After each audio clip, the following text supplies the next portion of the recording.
काय हे आमच्या गाडीचे नखरे. मला भूक लागली ते राहिलं बाजूला, पहिलं आपल्या पोटाला खायला लागले. बरोबर आहे तिचं पण, जर तिच्या पोटाला नाही घातलं तर माझ्या पण पोटाला नाही आणि तिच्या पण पोटाला नाही. रस्त्यातच कुठंतरी मधी बसायला लागेल दोघींना. म्हणून म्हटलं घाल बाई, कर तुझं पहिला पोट फुल्ल कर आणि मला घेऊन जा माझ्या टार्गेटपर्यंत, म्हणजे मला पोट भरून फुल्ल असं खाता येईल काहीतरी. इथे गाडीतून थोडंसं उतरले मी, कंटाळा आला ते पेट्रोल भरोपर्यंत. खूपच वेळ लावतात हे यार लोक.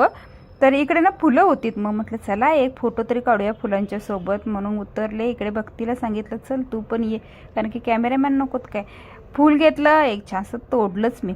फुलं तोडायला तशी मला आवडत नाहीत, तरी पण तोडलं. एक दोन फोटो काढले, व्हिडिओ केला. तोपर्यंत ह्यांचं इकडे पेट्रोल फुल्ल करून झालेलं आहे. मग म्हटलं या तुम्ही आता, आम्ही काय तिकडे येणार नाही मागे वळून. परत आली ती लोक आणि आमच्या पुढे घेऊन गेलीत गाडी. गौरांग आज फुल डे ड्रायव्हिंग करणार आहे, त्याच्यामुळे त्याचा रुबाब काय आहे विचारूच नका.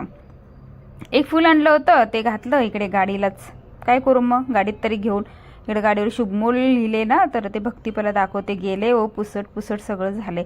फुल पहिला घालते आणि बसते आता गाडीत. नेऊ दे एकदा, मला कडकडून भूक लागलेली आहे. बघू काय खायला देतात गरीबाला की नाही ते.